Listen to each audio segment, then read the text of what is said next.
probably a lot on myself.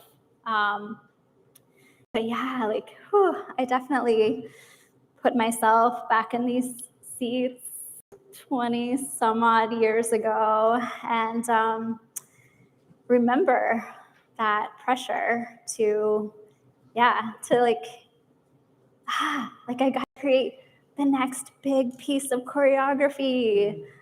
I want to be the next big, like, Twyla Tharp, my name in lights.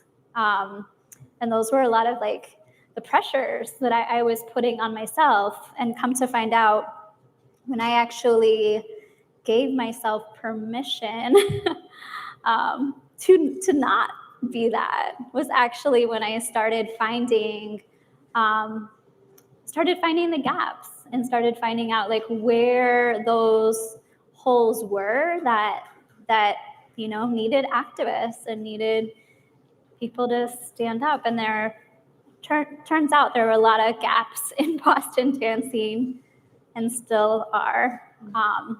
But yeah, at the time,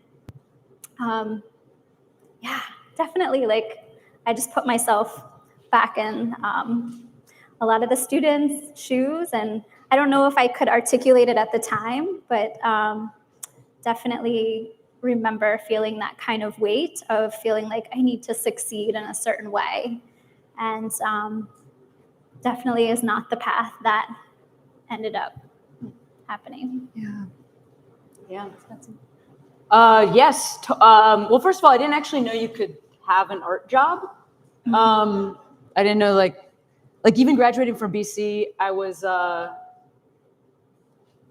I got my first job working professionally in comedy the day after I graduated from Boston College. So Wow. That's very impressive. Thank you to that person. Hey. But even though I was already working professionally, I actually didn't know this was a job or field. I'm from Chicago. I'm not from a family where anybody had any awareness of the arts being a place you could make money. Sure, like supporters of the arts are like, maybe you could do it as a hobby, but I didn't know this was a job. And even when I was already doing it as a job, I didn't know it was a job. So my own expectations of myself, first of all, nothing in the arts. Second of all, when I was at BC, I publicly dated men. And we're gonna hear so much more about that in my speech later. Really excited to do that, and I feel pretty fucking jazzed about it. Yeah. But my own expectations for myself were also about like gender and sexuality. You know, I didn't actually know you could be a queer person. Period. I thought it was fake, and I also didn't know you could be a queer person and be happy. And I also didn't know like gender stuff, you know, like I didn't have this haircut when I was here, which is such a shame for all of us really. And I'm still working on that. Like I very recently, like I'm on a TV show right now that's on ABC. It's a drama. And last year I had to get like thrown up against a wall, and somebody took my shirt off on television. And I cannot tell you how difficult that was for me, and how much I moved through in having that experience, because it's like I've hidden my body my whole life, and I certainly did when I was here at BC. So what I will say about my experience at Boston College is I had no idea what my future would be. I didn't know my future existed, and I was very loud, very fun, and hiding in plain sight, because actually one of the best ways to hide is to be extremely big. Because then nobody asks you questions about what's really going on. It's a sort of a Wizard of Oz thing that I am working to change in my life. And it's because of discomfort with self, shame, pain, and fear that I developed that coping mechanism. And it's taken a lifetime to try to dismantle it. Mm.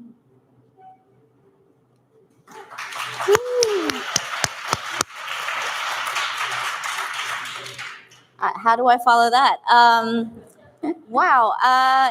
I mean, I would agree. I think that when I was at BC, I was just trying to escape my parents, my family, expectations in general. And from an identity perspective, when I first got to campus, I think I did like a couple of HANA meetings, the Asian American Pacific, all the acronyms. But yeah, it was cool. Like, it's a great organization, but I was also like trying to like break out of expectations. I'm like, oh, am I now just going to be in this group that's going to tell me you're like these other people, which I wasn't, you know? And I was also trying to find my identity as an artist. And so it was confusing. It was exciting. And I will also talk more about this in my speech later, but I was very like just doing a million things. I felt like I, you know, was kind of free in a way. It was like a safe, this is such a safe space from like a physically, like I'm on a campus and I could just kind of go wild and to explore. And so I think I wasn't very focused, but I was focused in a different way in exploring. Like, I was focused on like trying to find what I was going to ultimately be. And that wasn't just as a woman or an Asian person, or like, it was all of these things, but also none of those things. Right. I guess, I think the question was like advice. The advice I would have is what Cameron and Betsy have already said, which is to kind of let go of those expectations and give yourself grace, and know that you are not going to find all the answers here, and you don't have to, but hopefully it'll start the journey. And yeah, that's all I got. Yay.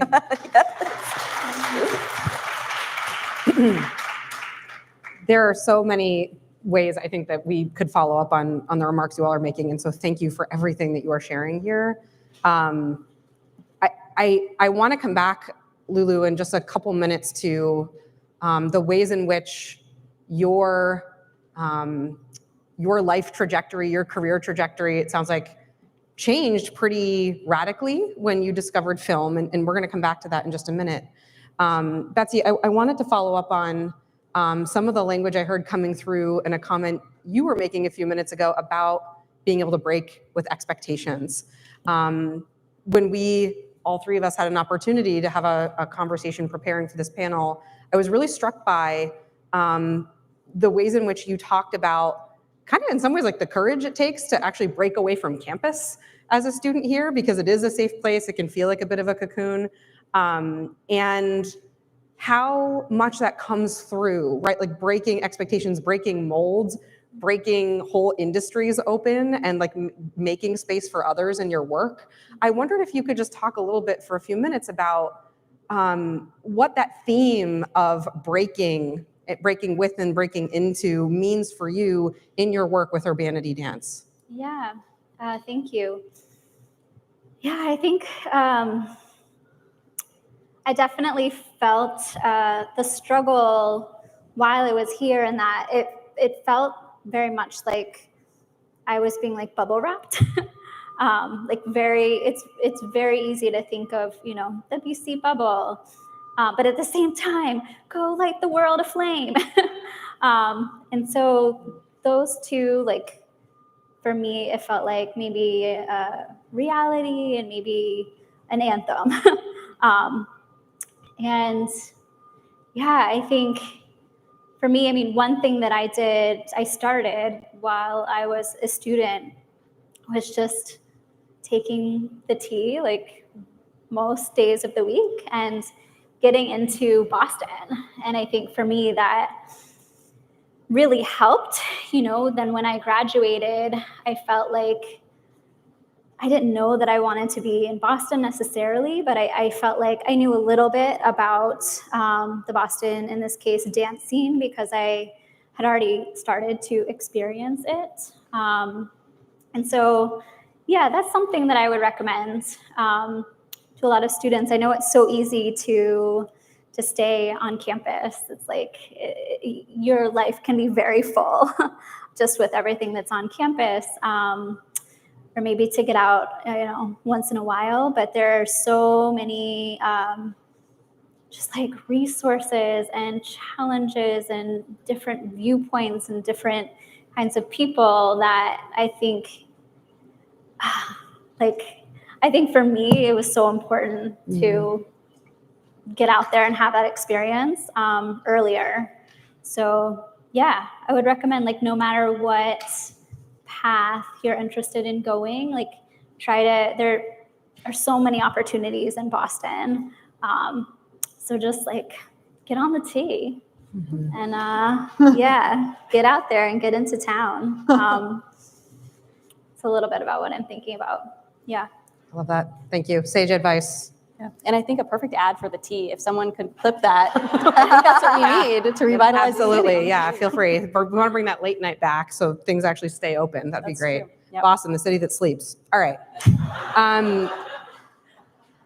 Thank you so much for that, Betsy. Cameron, Lulu, I do want to come back for a moment to this notion of breaking expectations, and have been thinking so much about what you shared about your exposure to and your discovery of film as an art form that in many ways I don't want to speak for you, but might be a bit of a calling and something you are clearly so talented at. And thinking about you as a Golden Globe award-winning filmmaker and your film, The Farewell, which by the way is like one of my literal favorite movies.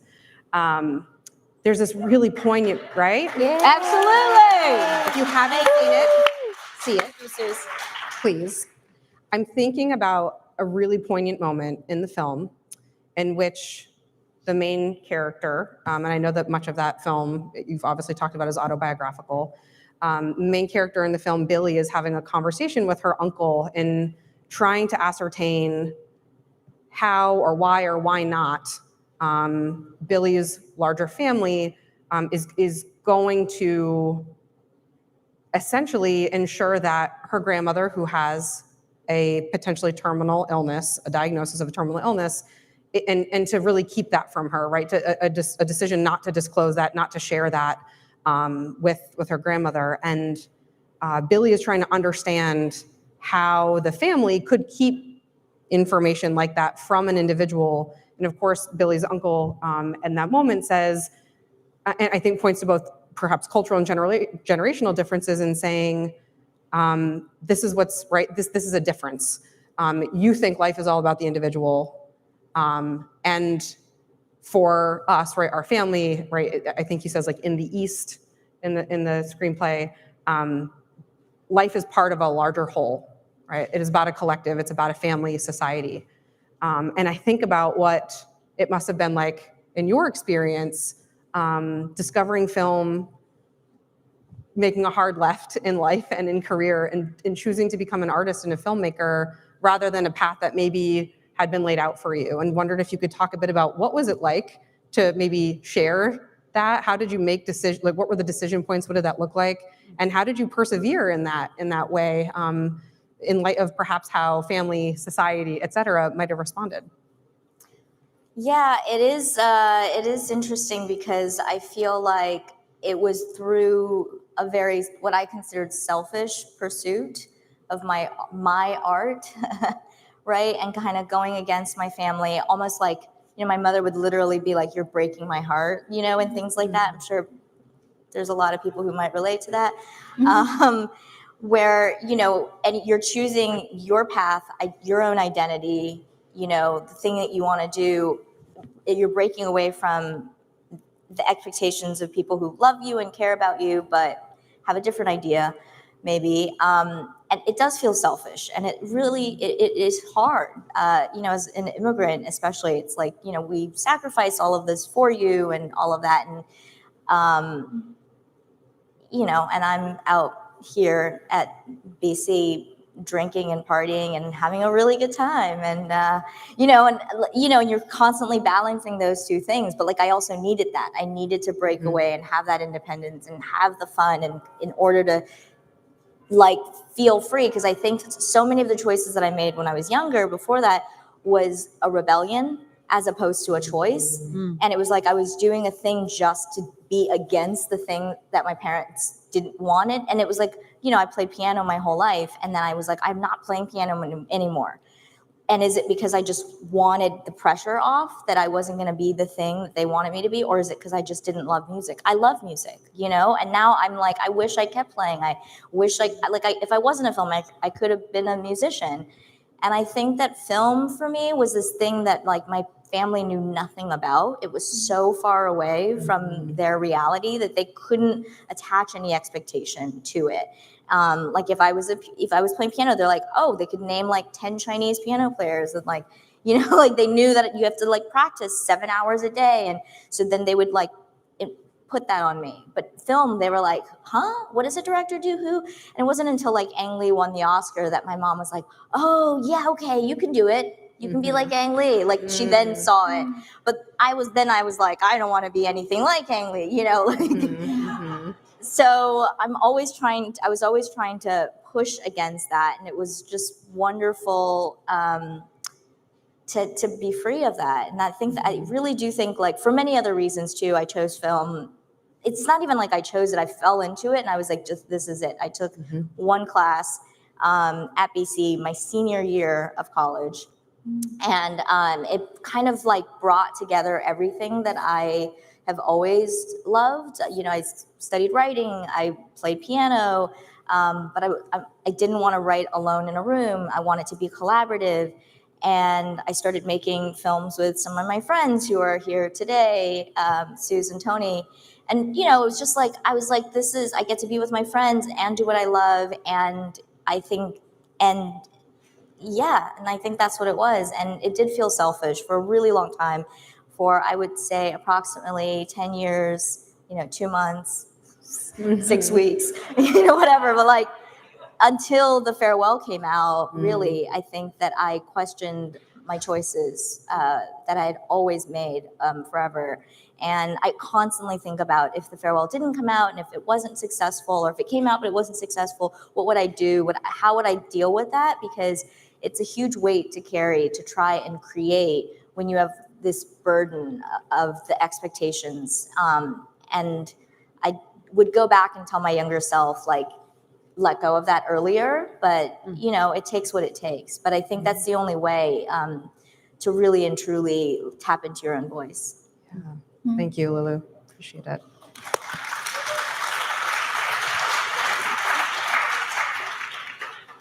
Yeah, thank you for sharing that, Lulu.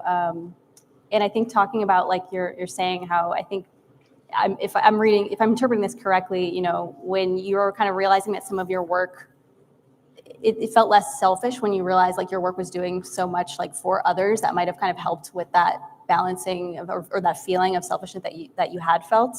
And I just want to actually go back to kind of that question about the arts and justice connection that we had earlier, and actually love to direct this first to Cameron, and then if others want to weigh in, you know, feel free. But Cameron, I think you actually started saying this quote that I want to share the full quote with others from you, which is that art dismantles power, otherwise it's propaganda.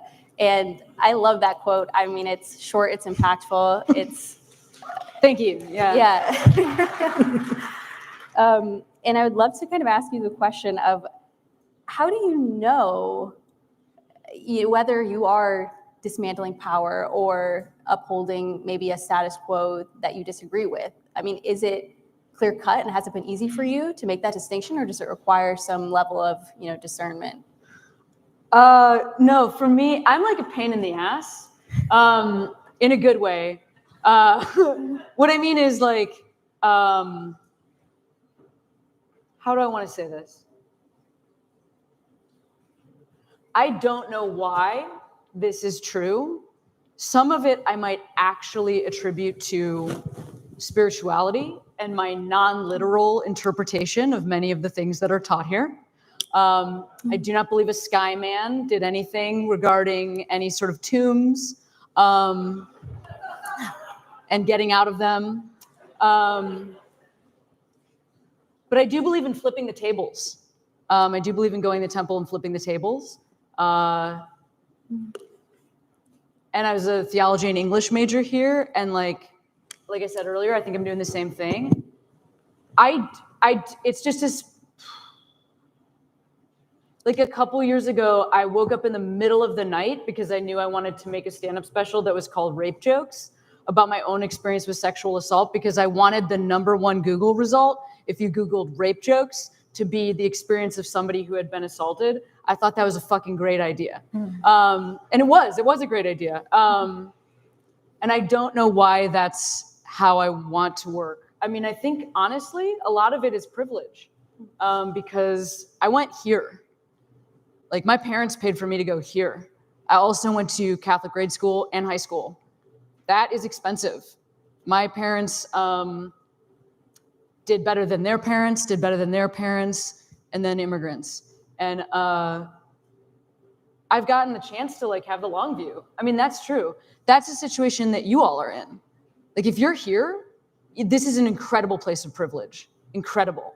And so you have the opportunity, if you want, to like look at things from a distance. Some people don't have that.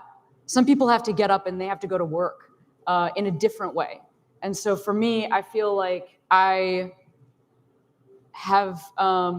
certainly struggled, but I think that the ability to tear stuff down often comes from being able to be part of the group that benefits from the things that need to be torn down.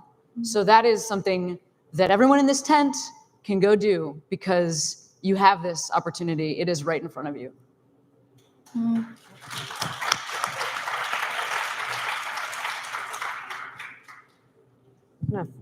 What do you want to follow up? Well, I just want to, thank you for sharing that. And I kind of love kind of that framing of focusing on like what we can do here. I think a lot of what we're sharing might be relevant to folks as they, leave BC and thinking about their future paths. But that's a great kind of reminder that there's work to be done, here. And, for students, faculty, professors, there's, ways we can take up space and use the privilege we have to make room for others like you've all shared. And I just kind of love that you kind of brought that in. So thank you. Thanks, Laura. I'm gonna actually switch up a question that we had prepared a little bit, if it's okay with the group, and that you all have just so eloquently described in so many ways, I think, whether it's deliberate or just coming through you, right? This commitment to a type of art that does justice, right? And what you're making. And you've talked also, I think it's come through in each of your comments, what it's been like perhaps to come up against systems, come up against individuals, come up against expectations that for folks who are perhaps, I don't know, maybe clearly I'm not an artist, I'm a social worker by training, but like whether going out into the world for the first time and, right, like sharing their art or persisting, right, like being in the work and making an honest go of it over time, coming up against systems, individuals, and expectations that can be really invalidating.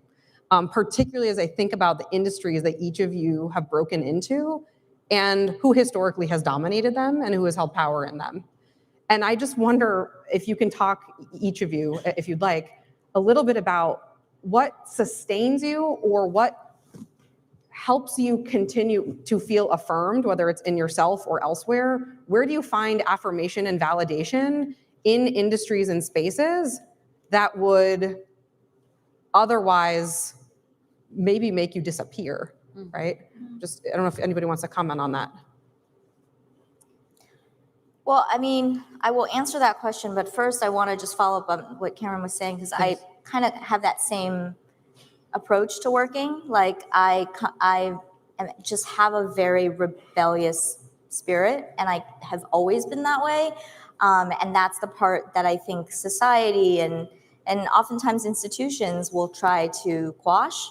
And I think that part of what excites me about being in the arts is that it's the one place that gives you permission to rebel. And whenever I come up with a project or an idea and I'm like, this has never been done with this is crazy, and this is gonna be a thing that platforms a group of people that we've never seen, but we're using, like I'm working on an Amazon Nicole Kidman series right now.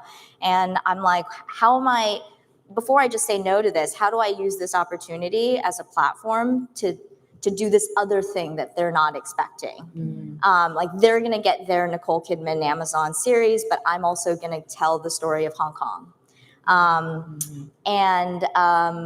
So that excites me. And so I think that kind of also dovetails into your question of like, how you find solace, because you find like-minded people like that in the industry. And it is a really beautiful thing. It takes a long time. Like, I was incredibly lonely when I moved to LA by myself. My dad brought me there and was like, just dropping you off? Like, what? Like, do you know anybody?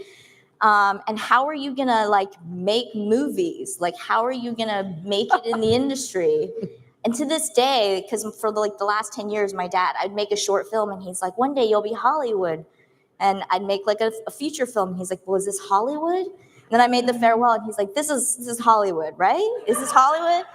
It's like, it's, Hollywood's like a place. It's like a neighborhood. Like, I don't know what that means, I was at the Golden Globes. He's like, you're definitely Hollywood now. Oh my God. I was like, I'm still just trying to write my next thing that I can't write. That's hard and whatever, So it's so abstract for my parents. That was what was scary. But I think the thing that kept me going was, I was like, I didn't even think about the fact that I didn't fit in there. Like, nobody fits in there. It doesn't matter really what you look like. And that's what's exciting about the arts. It's like nobody fits in, and we need the voices that don't fit in. That's exactly the point.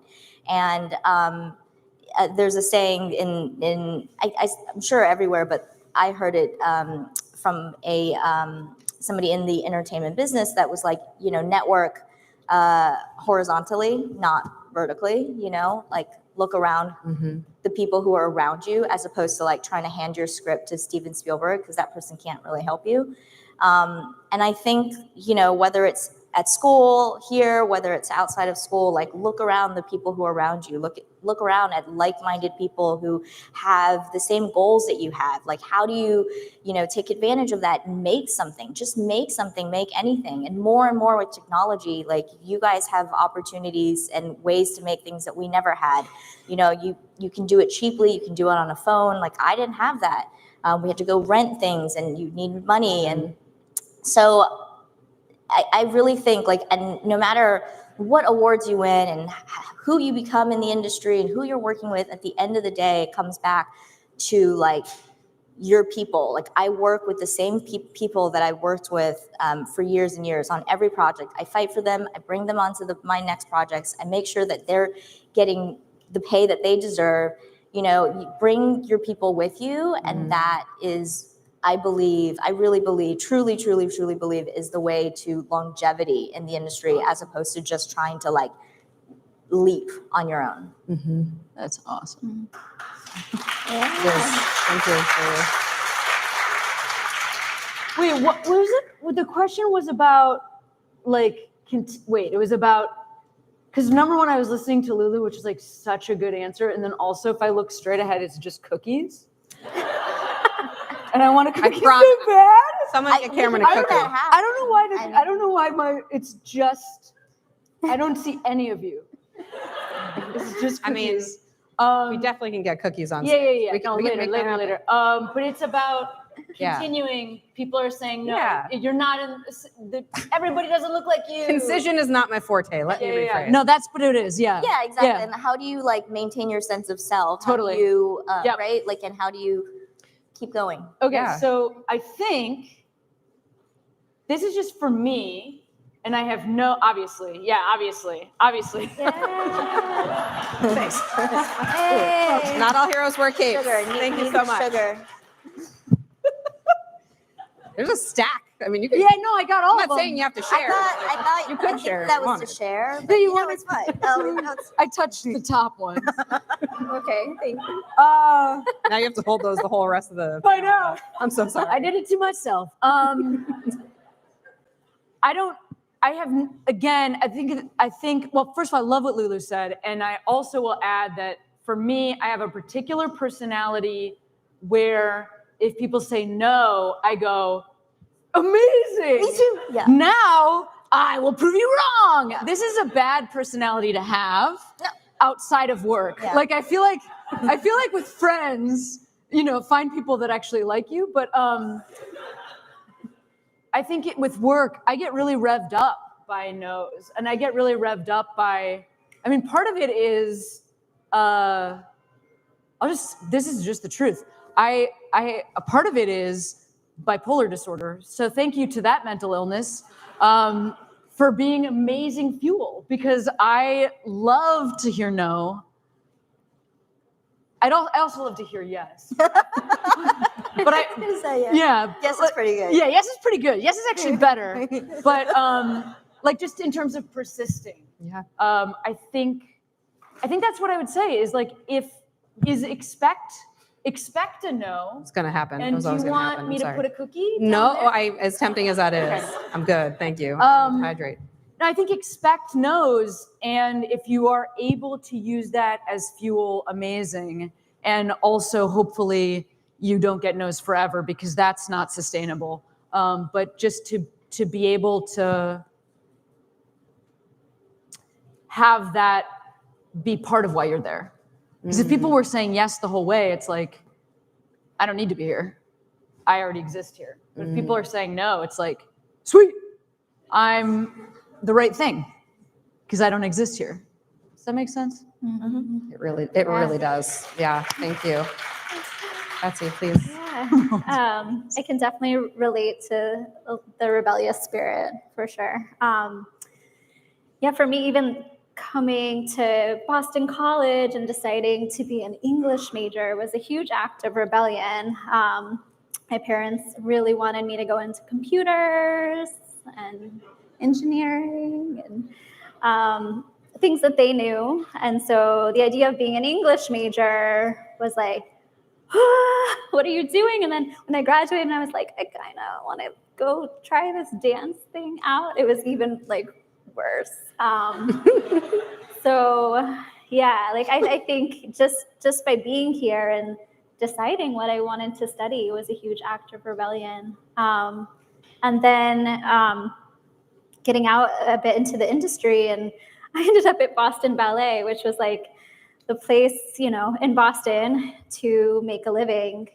A lot of the class, there were at the time like 2 classical companies, Boston Ballet being the biggest. So I was teaching and dancing a bit and working behind the scenes a lot, and just became very frustrated that in these studios where there are a lot of people with a lot of different bodies and a lot of different experiences, there was a pedagogy that expected everyone to stand a certain way and like very much like do the same thing. And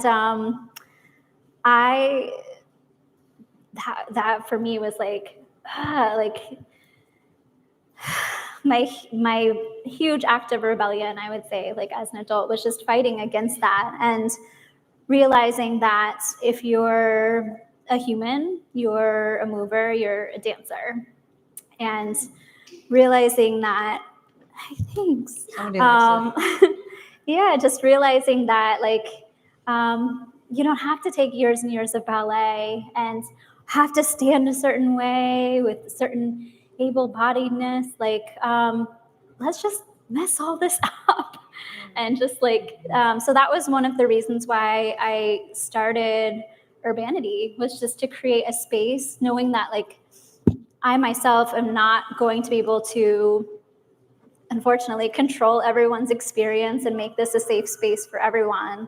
But I wanted it to be a safer space for people, just in general. And I think for me too, like becoming a director as a woman was something at the time that was like, there weren't as many shoulders to stand on as there are even, 20 years later. And so, yeah, I realized like I couldn't do it alone too. So bringing people in the space that felt similarly and that also had like a range of identities that also might be able to contribute to creating, that physical space that would be safer and that would just allow people maybe who have no official dance experience to walk into a space and benefit from this art of dance, which is medicinal. Yeah. And so many people, I feel like, feel afraid. Feel afraid, right? It's a very vulnerable act to take up space again with our bodies But the magic that happens with it when you're in space is, I think because you have to be vulnerable, like the shields, like, you know, the armor that we wear can come down, I think, a lot faster. And so, yeah, that's still like a big part of, I think, why I get up every day, is to try to create that space for others.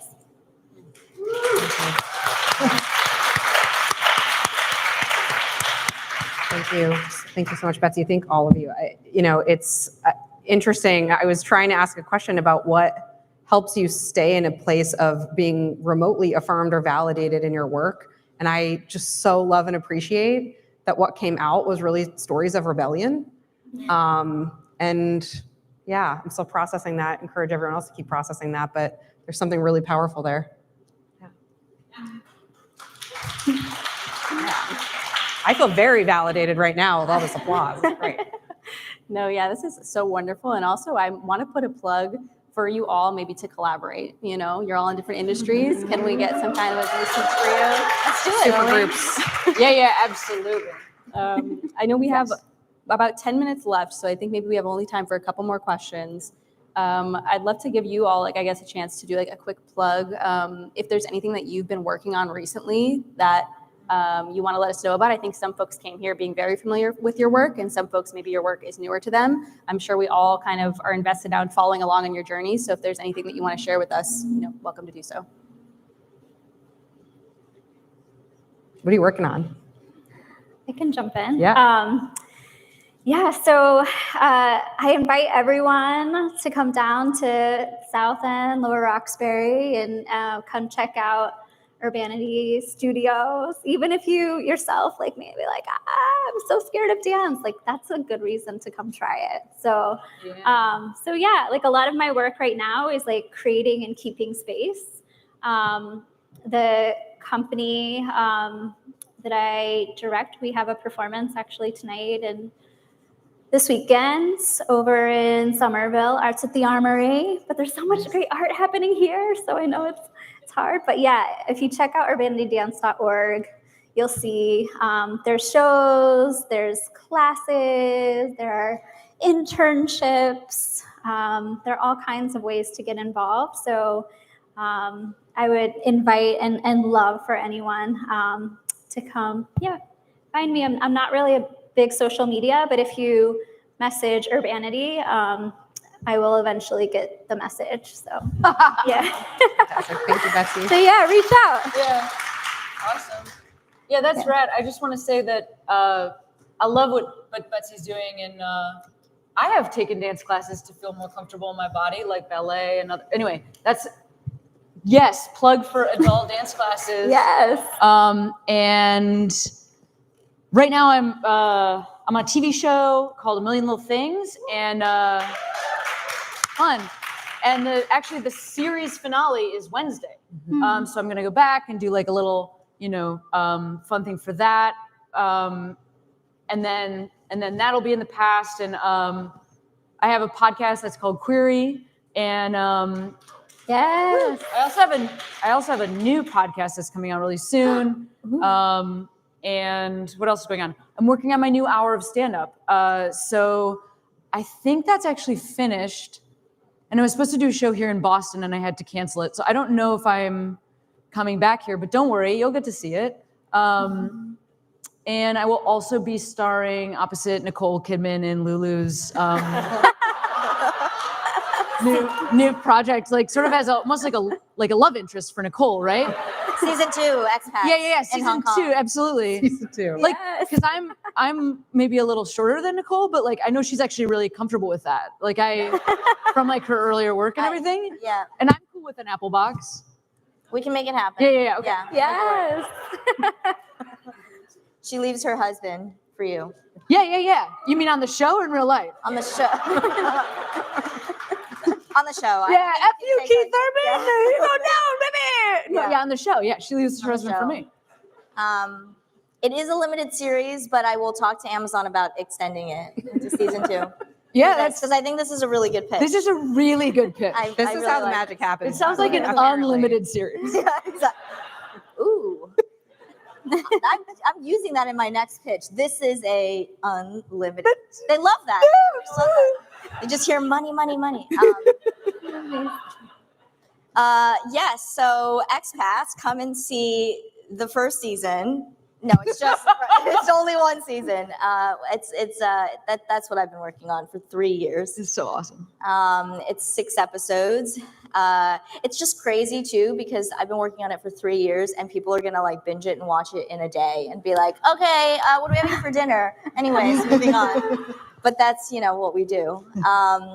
So yeah, 6 episodes. It's hopefully gonna come out this fall, and I directed all of them. Which I don't know if I'll ever do again. Making a 6.5-hour movie. Yeah, and now I'm back into films, and I'm writing and hopefully directing a couple feature films soon. So Yay. Congratulations to you all. I think we probably just have time for one more question, Laura. I don't know if you want to take it, if you want me to take it. You can go for it. what was the craziest thing you did at BC?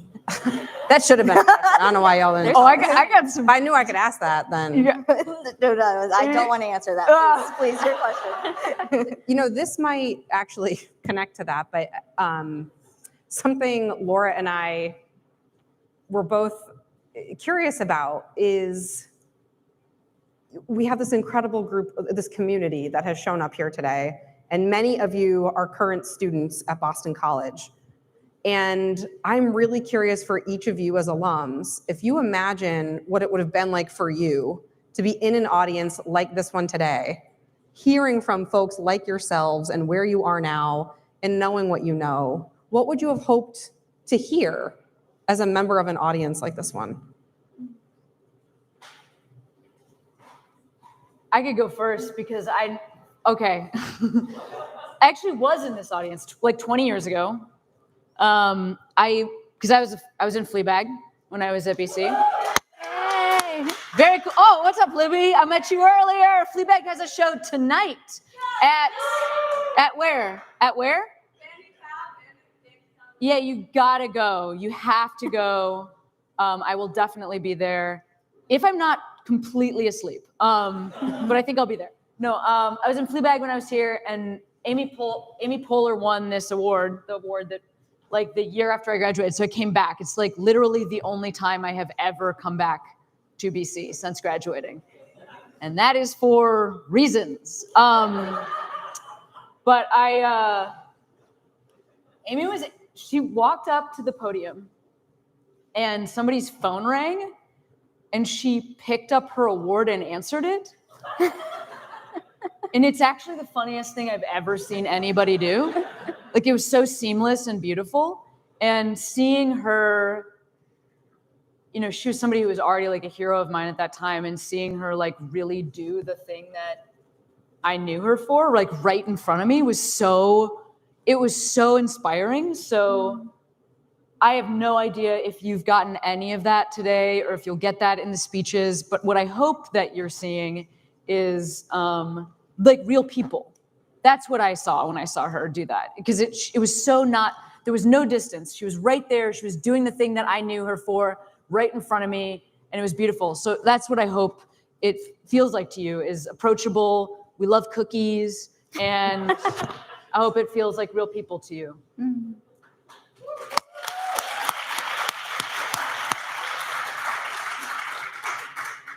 Thanks, Cameron. Others? Anyone want to share?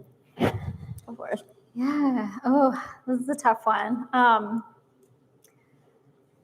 think I would share, if anyone is just feeling like it's hard to fit in. We've talked a little bit about that today. But I think I would have told myself sitting there in a chair that, like, you are not alone. Just like, very simply, you are not alone. And the sooner that you can get out there and just be vulnerable and be your authentic self, the better. So if that speaks to anyone here, just know, yeah, you are not alone. Thank you, Betsy. I guess that maybe what I would have liked to hear is that it feels a little bit like that Sylvia Plath poem. That's the poem that I would always remember with the fig tree. You guys know that poem where all the figs are dropping and you pick one and then the others fall and rot, and it's very depressing. And it's this feeling that, you know, the choices are falling away, and every time you pick one, the rest go away.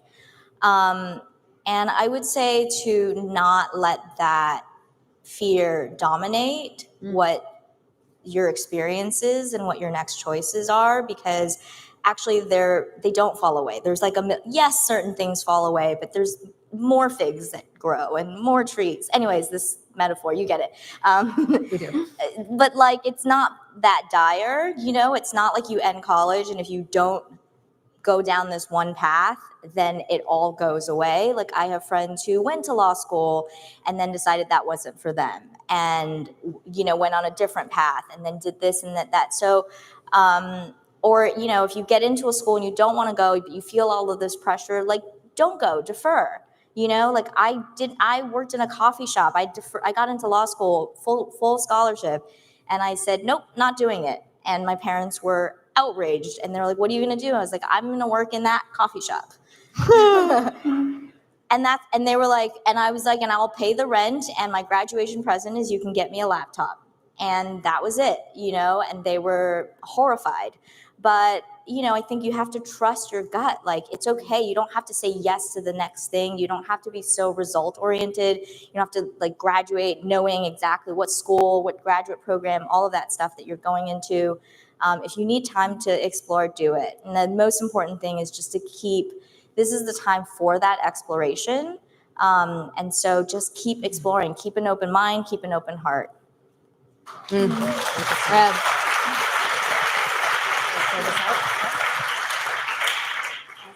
I'm so sorry to say that our hour in this panel is over. We could have gone for 3 more hours, I'm sure. But I want to just thank our panelists, Betsy, Cameron, Lulu, for your generosity of time and coming back, sharing your insight, your experiences, and being vulnerable with us. And I think we can all, you know, leave here inspired. So thank you all, and let's get on to the awards. Thank you all.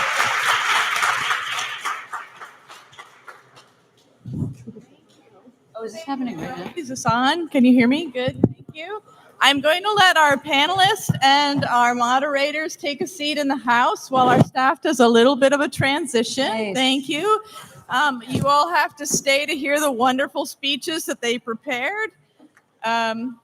So get a cookie, settle in. We'll be just take us a minute to transition and we'll be moving forward.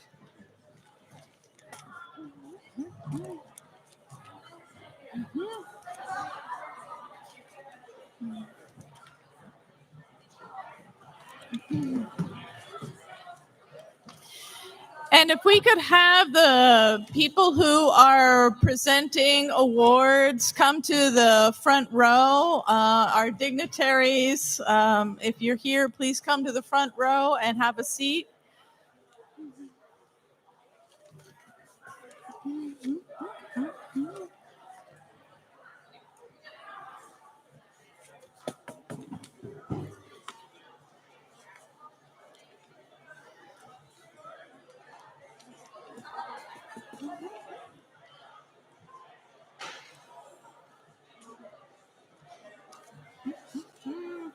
Interesting.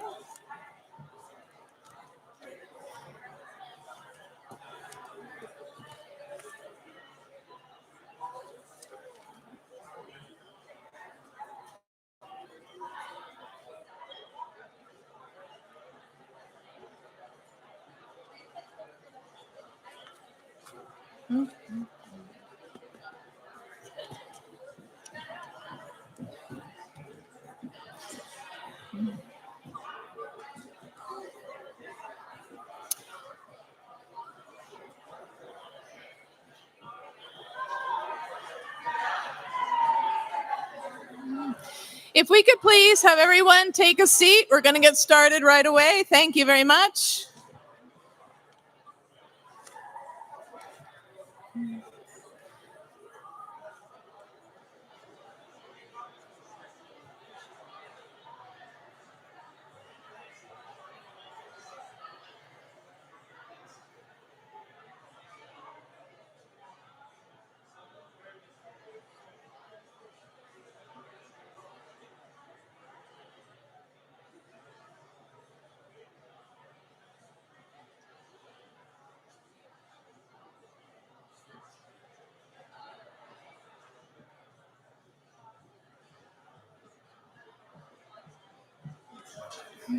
All right. Hello, everybody. Please have a seat. We will be getting started here directly. If you want to grab a cookie, please just do it quietly. My name is Crystal Tiala. I am chair of the Arts Council and a professor in the theater department. We are very grateful to our moderators, Rachel DiBella and Laura DelloStritto, for their wonderful job at the panel.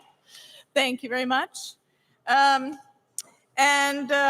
are continuing our artist journey here now with the awards ceremony, where we celebrate the exceptional work of our students, our faculty, and our alumni.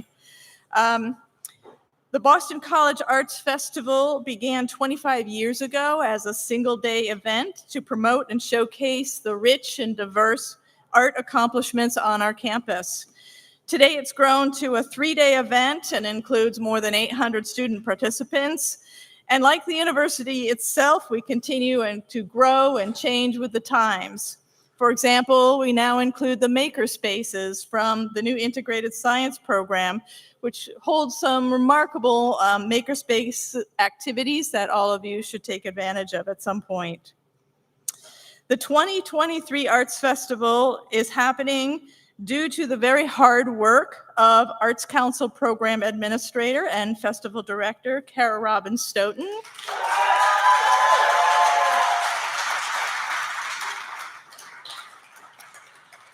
And all of our hundreds of volunteers over the 3-day event. So thank you very much to all of our student volunteers who make this event happen. Applause is warranted, absolutely. And my gratitude also goes to the incredible support of Provost David Quigley, Dean Greg Kulsher, and the Division of Student Affairs and the Alumni Association. So thank you all for your support. And thank you for creating and making the arts so wonderful on our campus.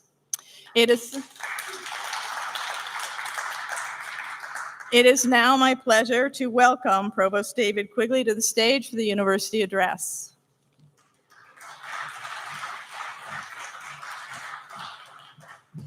Thanks so much, Crystal, and I know everyone in this hall this afternoon and across campus owe a particular thanks to Crystal for her remarkable leadership over the last decade in really bringing the Arts Festival to a new level of prominence, vitality, impact across campus. So thank you, Crystal.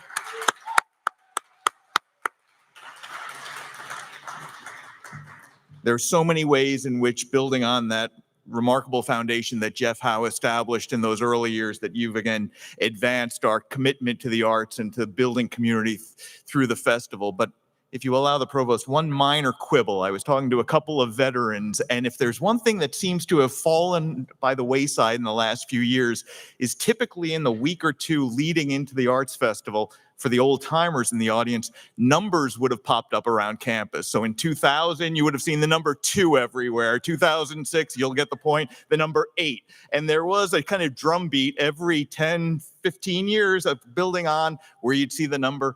For whatever reason, it was lost, I think, before the pandemic, but the number has drifted away.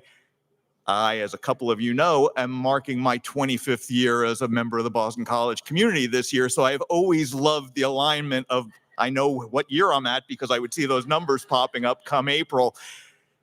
It is remarkable to think about from the spring of 1999 to here in 2023, what the arts community has been able to pull off over these years.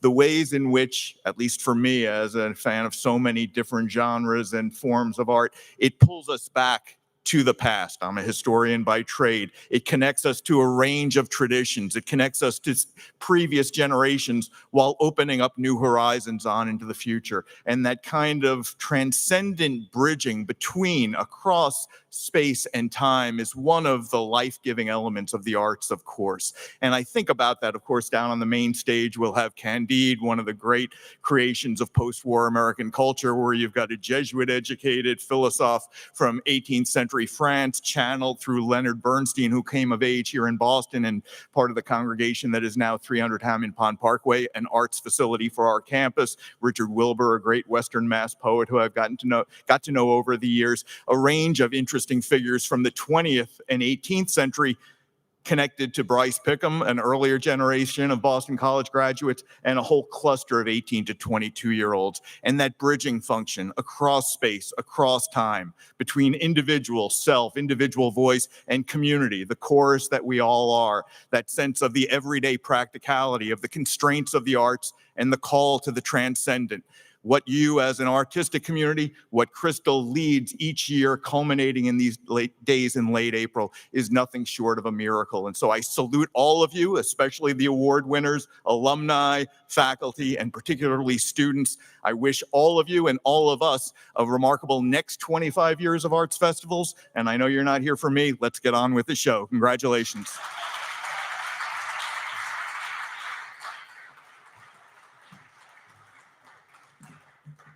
Okay, it's now time to honor our student recipients. And I will ask that as I call your name, I would like you to come to the stage, and I will hand you your award. And I'd like you to stay on the stage until everybody is up here. You can certainly applaud for each one individually, but then we can applaud for them all together as a wonderful group. The Boston College Arts Council recognizes students who've made an outstanding contribution to the arts by fostering, expanding, or participating in the arts on campus or in the community. In addition, we present the Jeffrey Howe Award for Art and Architectural History to honor Professor Howe's service to the BC Arts Council. We're doing a little different format this year. You will find all of the bios in the program of each of the students. And this is because we are honoring so many people this year. We didn't want the award ceremony to go on for hours and hours, but you can see all of their remarkable achievements in the program. So let me start with our award recipients. If Katie Constance could come to the stage, please.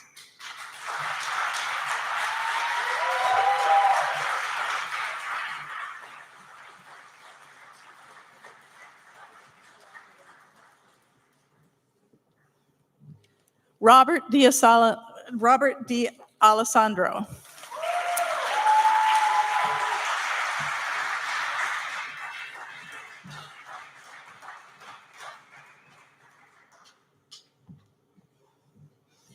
Lauren Foster.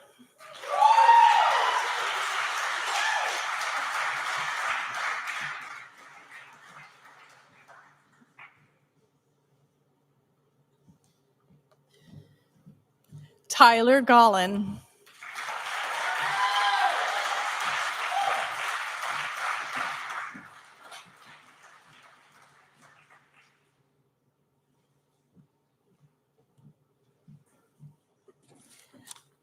Zachary Zakanowski.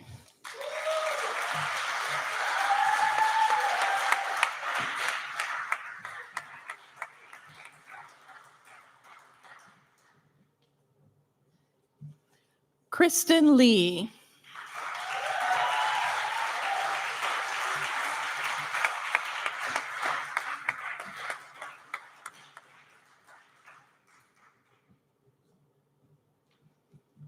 Haley Lombardo.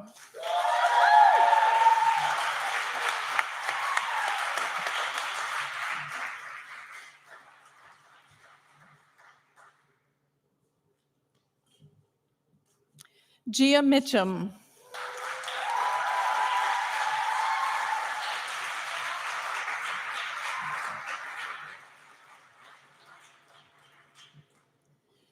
Aiden O'Neill.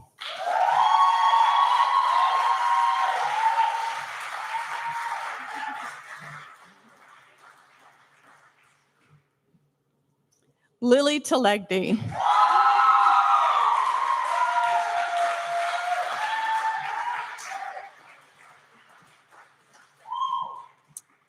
And the Jeffrey Howe Award goes to Josephine Kim.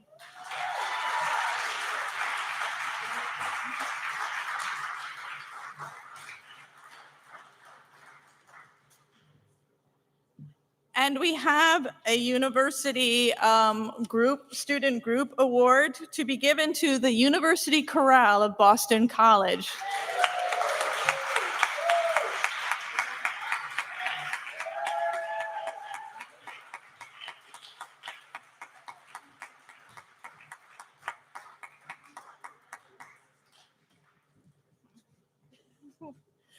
Please give a big round of applause to all of our student award recipients.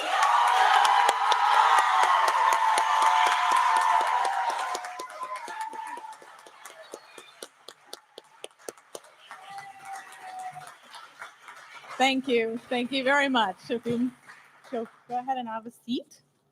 Thank you very much. Yes.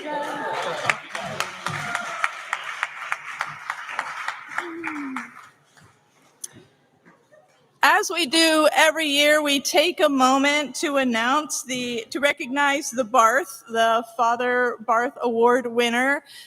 Dean Kalsher gives this award out to the individual at commencement time, but because it is an arts award, we like to recognize it. And this person, I don't believe, even knows that they are getting it yet. The award is named for Robert J. Barth, Father Robert J. Barth, who wholeheartedly believed in the creative power of the art and who co-created the Arts Council and this festival. It seems appropriate that we mention the winner here. The award recognizes a senior who's made an outstanding contribution to Boston College in one of the fine or performing arts.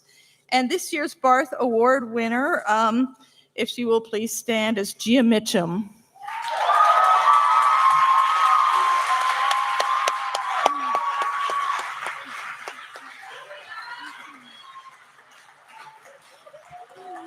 Gia will be receiving the award at commencement, but we want to give our wholehearted congratulations here at the Arts Festival this year. Thank you, Gia.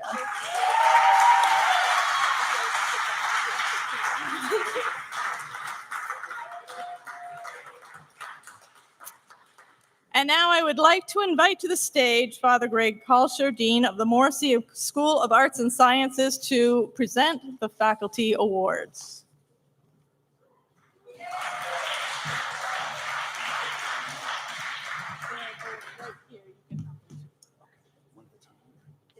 Yeah. Thanks very much, Crystal. It's my pleasure just to recognize our faculty award winners today.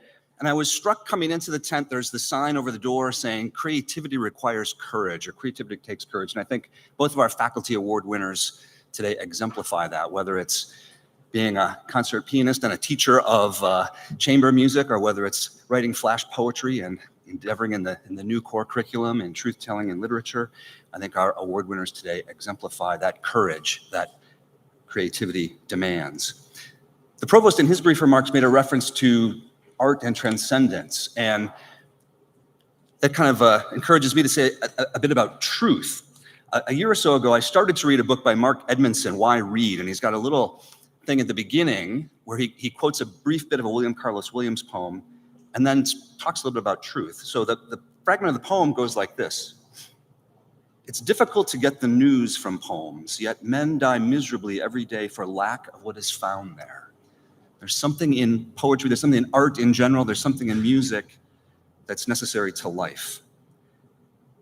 And Edmondson, in his reflection on that bit of poetry, says this: the most consequential poems, or maybe the most consequential experiences of art, offer something that is new, or one might say truth, that makes significant life possible. Without such truth, one is in danger of miserable death, the kind of death that can come from living without meaning, without intensity, focus, or design. And I think that's what we celebrate in these arts festival events, that important truth that comes from art. And with that, I will begin to recognize our faculty award winners. Our first award winner is Allison Adair, Associate Professor of Practice of the English Department. I mentioned her.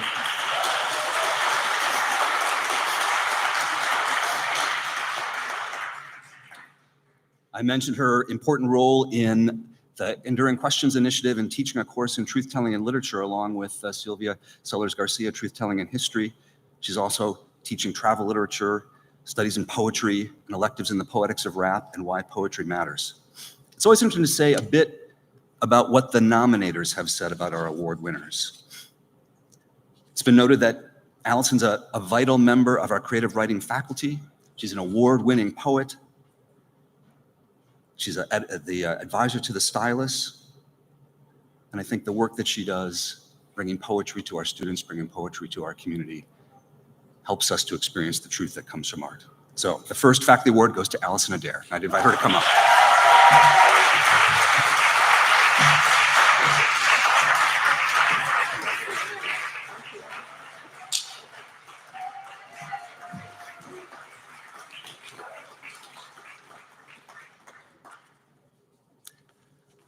Our second faculty award today goes to Associate Professor of the Practice, Sandra Hebert from the Music Department.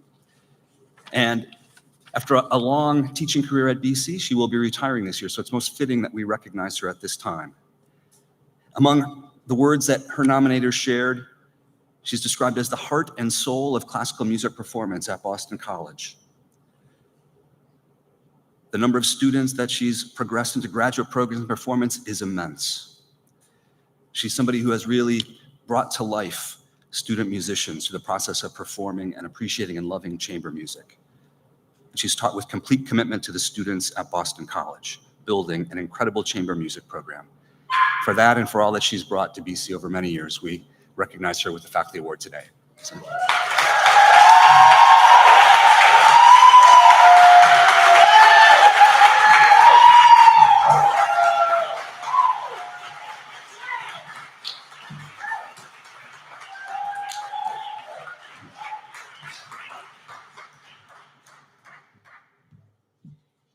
Thank you very much, and congratulations to you both. I would now like to invite Sebastian Boniuto, Director of the Bands, to come and present our first Alumni Award to James Santorino, who is joining us virtually today.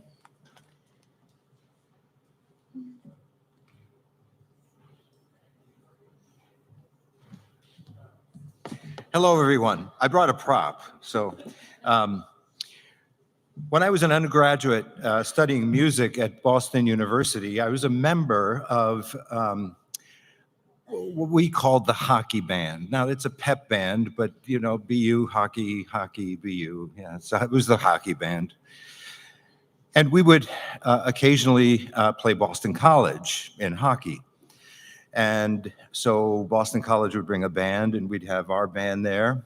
And across the way, we would hear this amazing trumpet player who was not only loud and beautiful, but also possessed a range that would be the envy of most trumpet players. Just an amazing experience to hear him play, and I didn't know who he was until many, many years later. And my association with a former student from when I taught at Westwood High School came to Boston College, became friends with Jim Santorino, and that's how my acquaintance with Jim Santorino progressed. In fact, on a return to Boston College, Jim Santorino wrote an arrangement of the national anthem. And Brian Ofria being also a trumpet player, Jim being a trumpet player, and Jim knowing that I'm a trumpet player, said, "Hey, Seb, let's play the national anthem at a football game." "Okay, Jim, where do we get the music stands?" No, memorize it." "Okay." I was playing the third part. Now, if any of you are familiar with playing, you know, the melody, it's fine. Even the second part is okay. The third part is nasty. And so I memorized the third part, and there we were, the three of us playing the national anthem at a BC football game. And then I began to know more and more and more about Jim Santorino. Not only is he a terrific, terrific trumpet player, but a composer as well. And my familiarity with his compositions blossomed when he provided me with a CD of music that he had written to celebrate this great earth and its creatures. It was a CD called Ivory. Beautiful music, very evocative, and he continued his expression of music through many, many years of musical composition. And one of the things that I also came to learn about Jim Santorino is that he's a high school physics teacher. Okay. So Jim is a very, very talented person, and his work teaching physics has also gained him some celebrity in some circles, physics, In fact, he wrote the book for Cliff Notes for physics B and C. I don't know where A went. And he dedicated this copy to the Boston College bands. And so, Jim, we celebrate all of your accomplishments. We pardon you for being a physics teacher, but we love the fact that you are such a great musician and such a contributor to the arts. Thank you, Jim.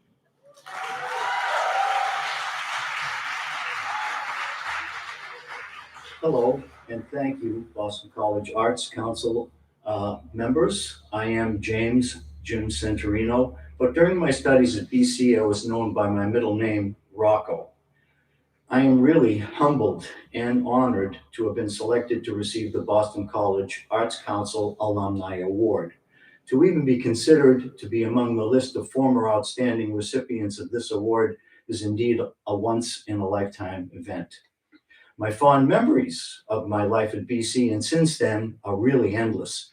And I keep in touch with classmates, geology, geophysics colleagues, and of course, BC band alumni, also known as the Bandies. Here are some of them, happy people. And if you recognize this tie, it was part of our band uniform back then when I was in the band. And of course, here is my classic BC watch, still ticking after 50 years. BC gave me the background and knowledge to teach physics, earth science, and music for over 4 decades. And during that time, I learned a great deal from my students. A lot of their quotes are in this gift jar. In fact, I wrote this musical about them, Senior Prom. Here's one of the quotes. Mr. C, when you erase pencil, where do the words go? BC gave me the background and knowledge to teach all these things. And at BC, people who guided and pushed me forward were people like Peter Siragusa, the director of bands back then. This is one of his beautiful ties sent to me by his family. Sebastian Boniuto, who has done an outstanding job building the program since then. My hat is off to you, Seb. From the Geology, Geophysics, Earth Sciences Department, there was Father Jim Skean, Father John Devane, Priscilla Perkins-Grew, Bob Riker, George Ladd, George Brown. And then it was my composition mentor from the Boston Conservatory of Music, that was Hugo Norden, who also taught music classes, composition classes at the BC Newton campus. During all of these years, however, it's been my wife Susan and son Jimmy who have been extremely supportive to me every step of the way, and I thank them. The experiences from my life at BC are greatly to be credited for this recognition, and I am truly grateful for them, and for the Arts Council, and especially for the friends, classmates, and bandies who voted for me. Thank you very much. For Boston, till the echoes ring again.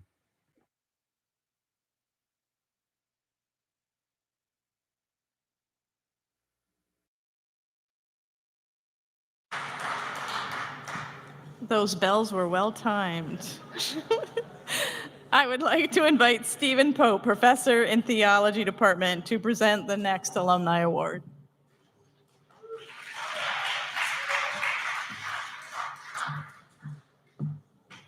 Good afternoon.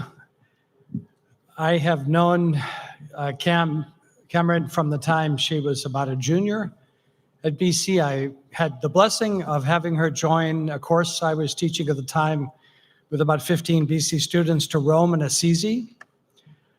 It was a very memorable course for me to teach, especially with Cameron on the trip. I've been at BC for 34 years. And there are a handful of students whose personalities are etched in my memory permanently. One of them is Cameron. Since you just saw her interviewed, comments on the panel, I don't need to explain why, but I'll say a few words, which is that from both the course in Rome and then a semester when she was a senior for the Faith, Peace, and Justice seminar, Cameron has had a really interesting life journey, but in some ways, hearing her speak, I feel like we're back in 2002. She has the same wit, the same brilliant intelligence, the same love for people, and a relentless insistence that we treat each other fairly and with dignity and with justice. She uses humor not to generate cynicism or to mock people, but to lift them up. And her person, her character, the way she treats her art really reminds me of a line from Mary Oliver, the poet, when she says, "May we have a blessed moment in which the soul feels its worth." And Cameron has an ability to help people feel their worth, not in a sentimental way, not in a gushy way, but in a way that's real. So Cameron, thank you for being so real and for being part of this BC community historically. I think what you represent is some of the best of what theology and English and faith, peace, and justice call people to do, to be, and to do, to go into the world and to be a source of light for other people when they don't feel that light in their lives. For all the light you've been, thank you from BC and from me personally.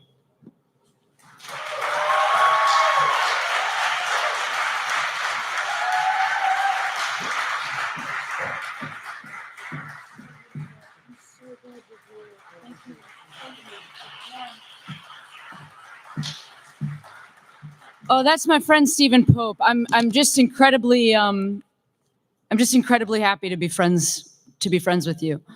I didn't know I was getting an eagle. It's so big.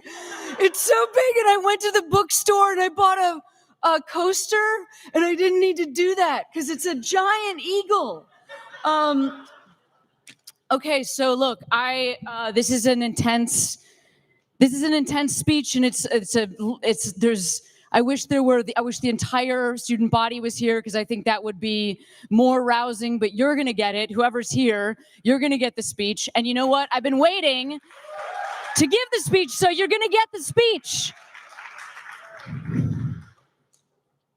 Good afternoon, Eagles. I want to start by thanking the beautiful committee of folks who brought me here, Professor Pope, who I felt such an affinity for as an undergrad and who I've been thrilled to get to know again recently, and who knows I am fiery, and I will not disappoint today. Almost 20 years ago, I came to this ceremony to watch Amy Poehler get this award. As a member of Fleabag, that ceremony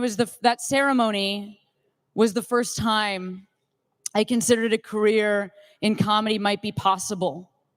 Perhaps this will do that for somebody here today, or at least assure you that you can have amazing hair. When I was here, I was a theology and English major, faith, peace, and justice minor, a member of ELP and MLP, an Arupe volunteer, an orientation leader, a rugby player. I went to summer programs and daily mass. I had a campus job at the library. I was in the honors program. And I was a closeted queer student at a time when the administration would neither include sexual orientation and gender identity in the non-discrimination policy, nor even allow an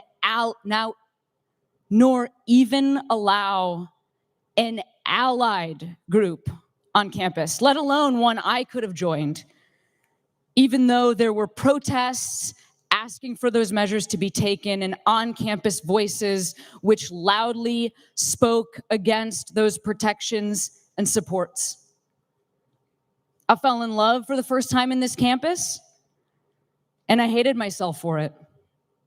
With absolutely no resources, I drank myself into blackouts, during one of which I was sexually assaulted here on campus. My time as a student here damaged me. And I have spent some of the last 20 years angry about it.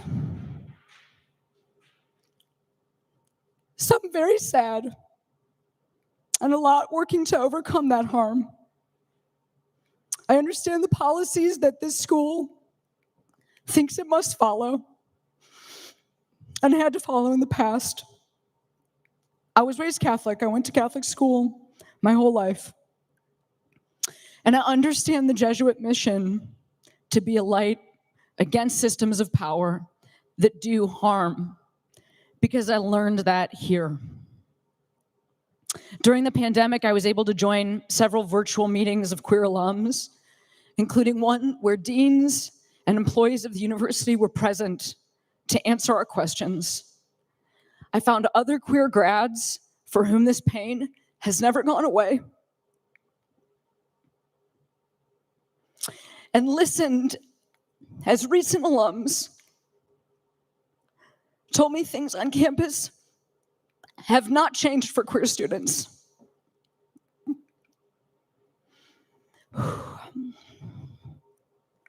Right after I graduated, I received a call from this poor student asking me to donate to the university. I said, I will donate to BC when it apologizes for the way myself and other queer students before me were treated during our time there. I actually didn't hear from the school again until I received this award. That poor student must have checked the requests gay apology button.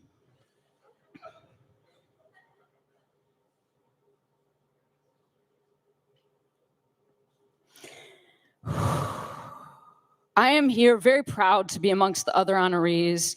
I am grateful for the good things that I got from this place, and I am still waiting for that apology. Though I started getting calls again a few weeks ago soliciting my support, I will not be donating to BC today, because the truth is, BC owes me that apology still. When you provide housing, healthcare, and an environment for young people, it is your duty to love and protect them. It is Christian to do so. 20 years later, I will accept this award as an amends. I will move on. But there are folks not up here today. And if we are one and our hearts are true, they deserve an amends too. I wish there were more of the administration here to hear this. But I just want to say, for those of you that are here, you can pass this along. This was an incredibly challenging place to grow up. And you have the power to change that today for the students still here. This was the funniest speech I could come up with.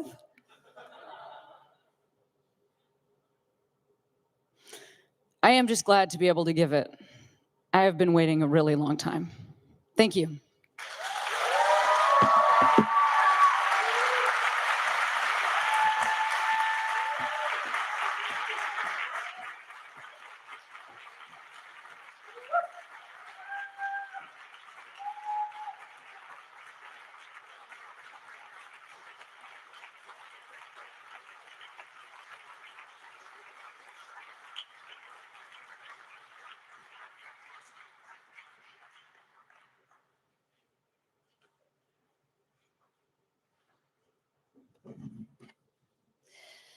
Whew. Thank you. I would now like to invite Thomas Kaplan Maxfield, Associate Professor of the Practice of the English Department, fondly known as TKM, to present the next Alumni Awards.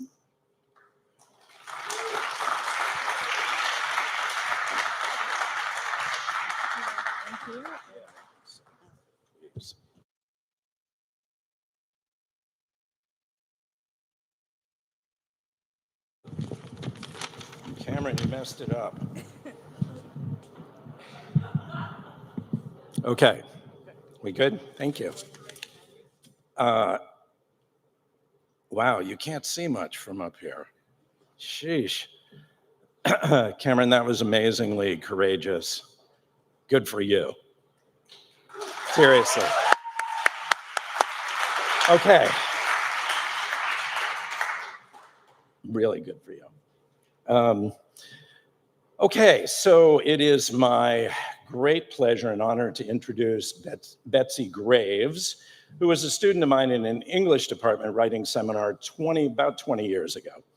I found her then, as I have always found her, to be inventive, daring, enthusiastic, and with a great heart that engenders community.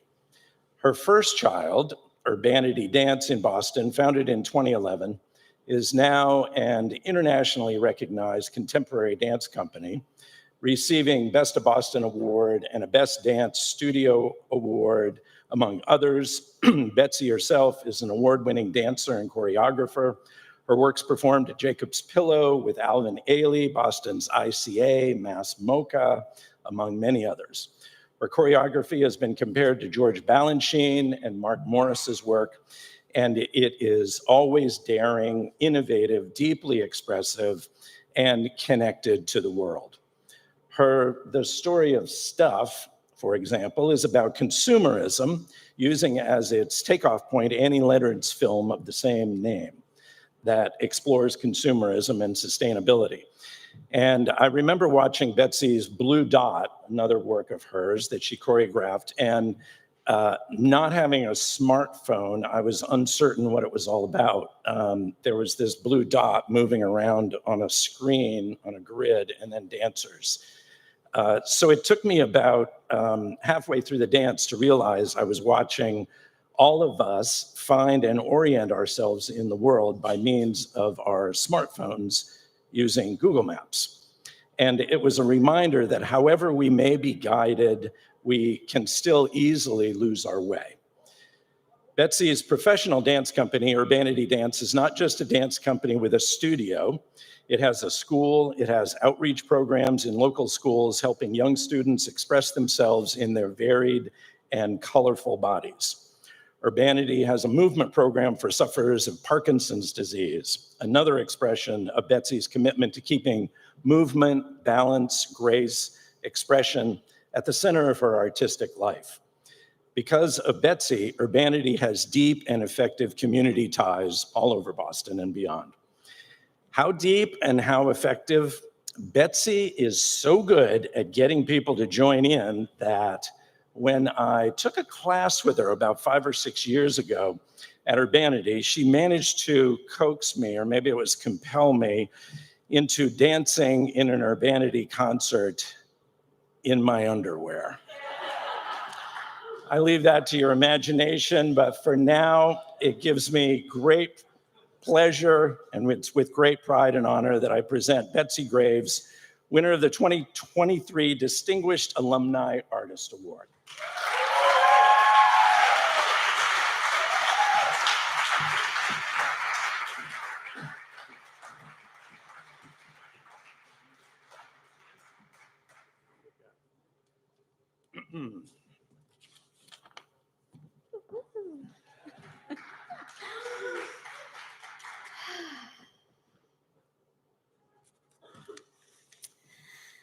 Yes, I remember that piece, you know?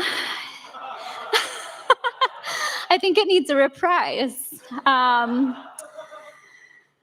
Yeah, it's so, I chose dance for a reason. It's really hard for me to get up here and use my words. So maybe next time we'll do that improvisational dance up here, but for now, I'll try to use a few words.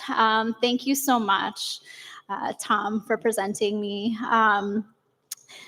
and for your mentorship, friendship, cheerleading along the way, both when I was a student here and so many years later. So grateful. And yeah, just to everyone who is here, to fellow honorees, Cameron was deeply moved by your speech. Thank you for your courage. I remember when I was a freshman here, I took the Courage to Know, which was a class. It was in its first year. I don't know if it still exists. And I think one of the first weeks, the professor asked, what do you want to do? That question that just, I think I'm still trying to figure out. But I remember I said, I have no idea, but I wanted to make the world a better place. And I had no idea how. I didn't know what subject I was really going to study, and I didn't really know the model that I could follow. Nothing I really saw modeled in front of me completely fit my own interest and ambition.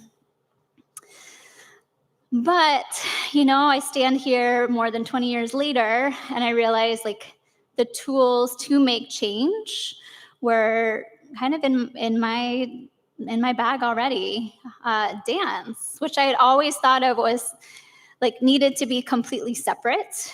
I didn't really see models of dance as change making, nor careers in dance, both here at Boston College, which I think since has gotten a dance minor. Woo! Yeah, or even I think this might be the first alum in the arts that's dance related, which is cool. Yes, BC. So I just didn't see many models at the time. I'm not pretending that I have completely solved or mended, the world. Still have that on my to-do. But I do know that in some ways I found my calling by combining my love of dance with my passion for social justice.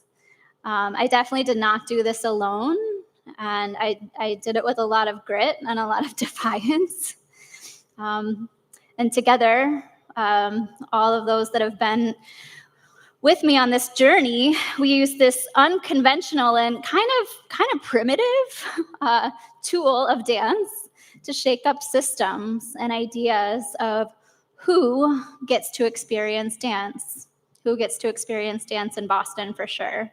Both the doing ourselves, the watching, the observing, the making, and maybe along the way, improve a few people's lives, right?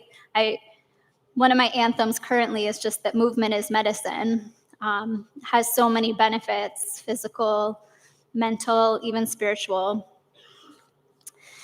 And I think it's a force of good in the world. And it's funny, because who would have thought dance? We've been doing this dance thing for thousands and thousands of years, and it's still here. I definitely believe that the arts and dance for sure has this sort of superpower to show the systems that are sick all around us that there are solutions. And I saw that when I was here at BC, and I see that today in my professional life. I want to thank BC for, despite that feeling, that push and pull of feeling stay protected in the BC bubble, but also don't forget to light the world aflame. I do think that the instructors in the community did light and nurture something in me. And yes, I had a lot of growing up to do and a lot of struggling, but I am very grateful looking back to have had that path. I just also want to thank my wife, Tanya, who's here, and my daughter, Naya, for supporting me all this time. And my daughter, Naya, who's 3, who reminds me every day that dance is part of being human. Yeah, she's been dancing in the womb and every day the last 3 years, and just reminding me that there's just pure joy and medicine that comes with moving your body however, wherever, whenever you want. So may you all find your dance. Take up space, move unapologetically, and encourage those around you to do the same. Thank you.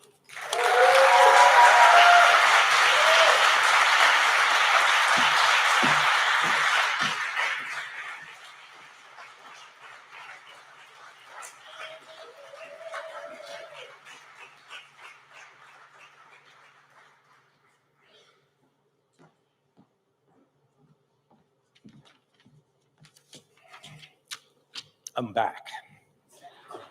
Turns out everybody was a student of mine. Cameron was a student of mine. It's a true fact. Actually, she was in the same class that Betsy was in. But moving on, it is now also my great pleasure and honor to introduce Lulu Wang, writer and director of the major film The Farewell, of course. Lulu was also a student of mine in the same class that Betsy took, but a year later.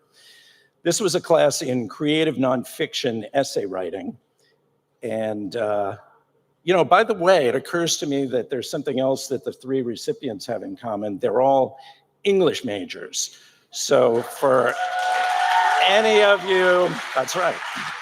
Or am I preaching to the choir and you're all English majors? Anyway, anybody who's thinking about an English major, just look at them. That's what it can give you.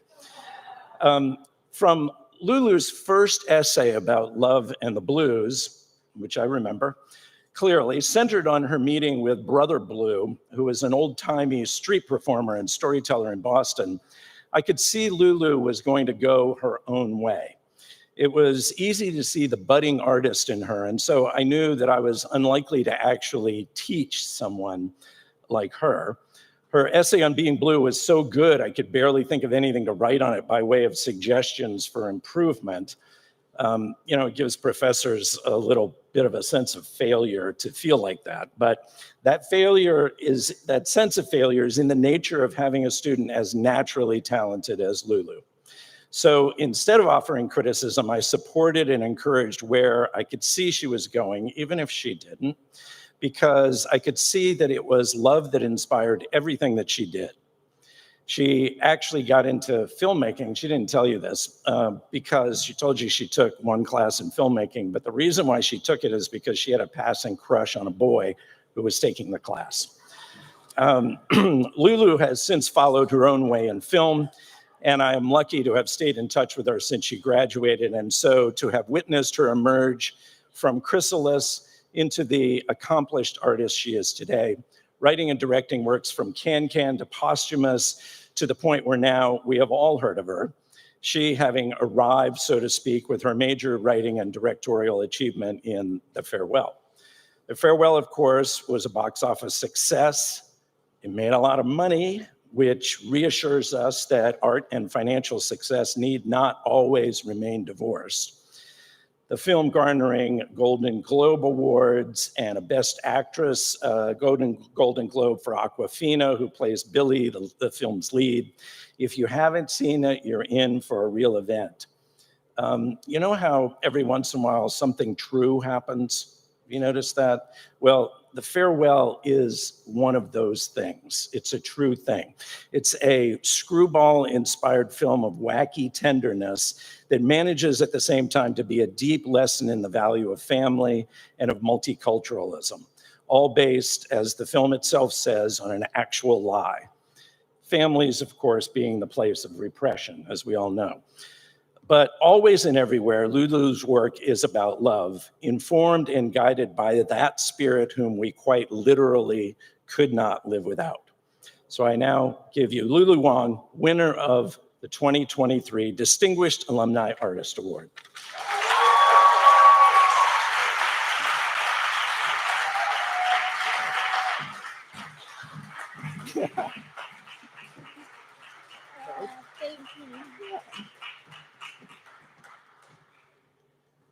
Oh man, hold on. I gotta make this a little shorter or something. Thank you. Thank you, Tom. Where do I start? Oh my God, I had a bunch of stuff written and I'm now so thrown off. First of all, I'm just so honored to be here. Betsy, Cameron, just to be part of this group of alumni and hearing your speeches, hearing your story. I mean, honestly, that means more. Being here to hear this particular speech from you, Cameron, is the bigger prize out of anything. Because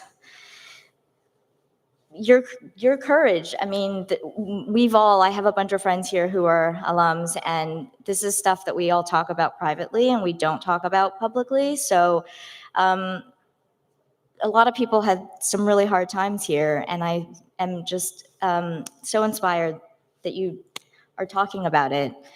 And I actually had a really hard time, thinking about what to say and how to hold and I guess convey all of the multiple truths that can be of this place and of this experience. And then I thought about Tom, Professor Tom, who is really the heart of my whole experience here.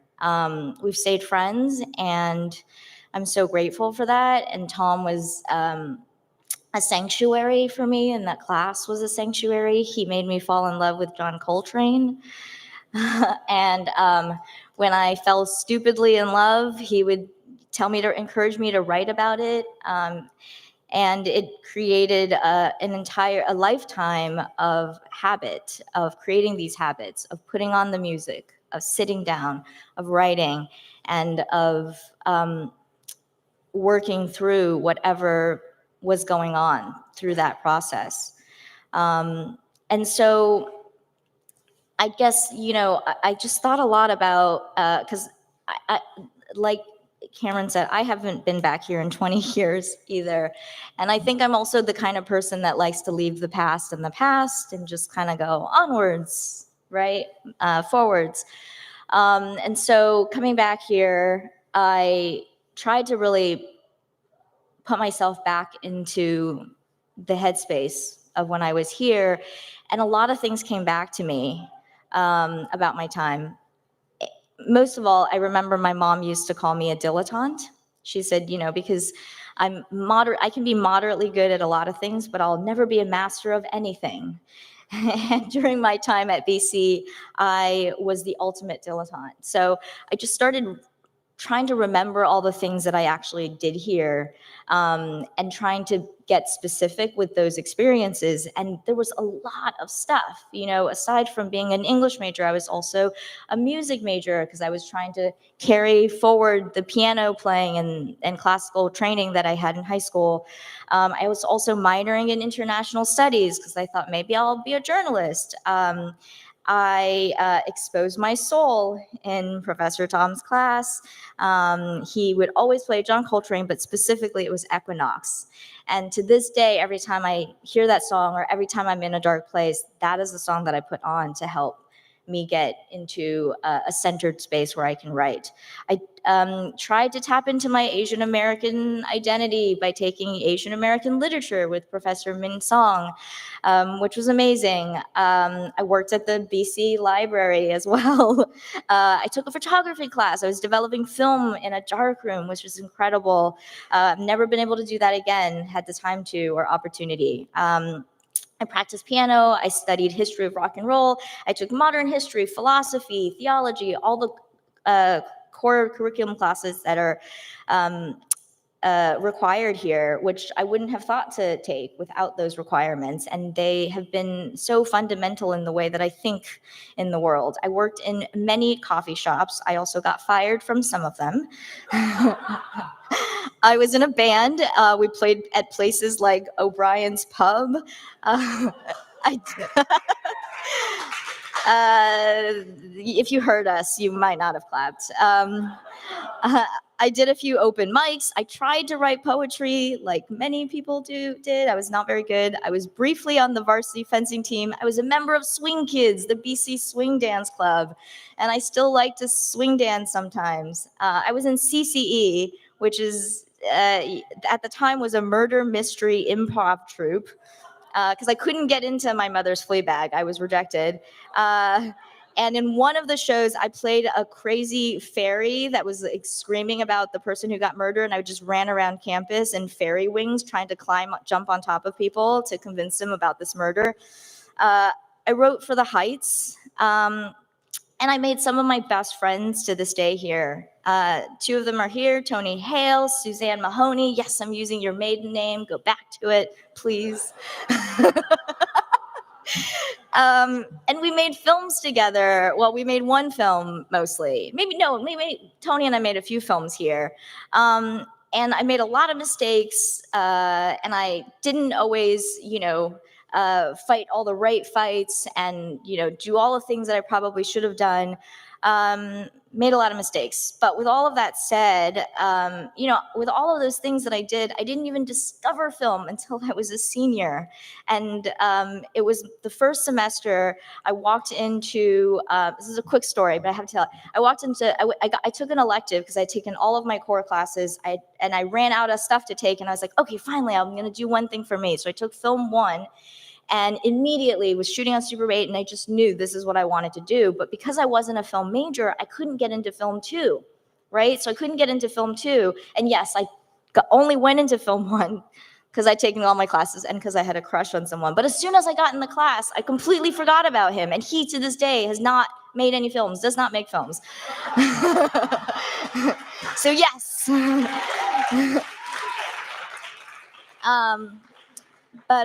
So I couldn't get into film 2 because I was not a major. And I told Mike Seville, who's the film professor at the time, I was like, well, I am not leaving. He's like, well, you're not allowed to be here. And I said, I don't care. I'm just going to come to class every day. And that's it. And so that's what I did. He was like, you're not officially registered. You cannot come to class. You need to pick another class. And I was like, I'm just going to keep coming back. And then eventually he was like, I can't do anything else. And he let me into the class. So I was like the only non-film major. And and it was the first time that I felt like this is what I wanted to do. And at the end of that year, there was like a film award ceremony. And I got like 5 of these. They look exactly like this. No, literally, like they're in our house buried. We'll tell you. Like he's like, why do you have these eagles? And so this is awesome to add to the collection. But it was here that I got my first yes.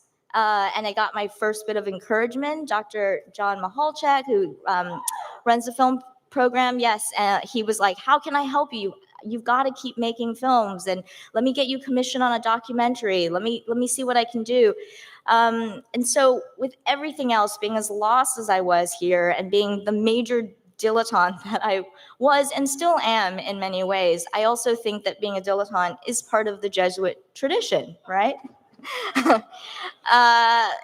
And so, when I think back on all of that and, the encouragement that I got through everything, I am incredibly, incredibly, incredibly grateful. And I hope that hearing about my experience is encouraging to you all in whatever you do next. And thank you again, Boston Arts Council, BC, and yes, thank you. Thank you.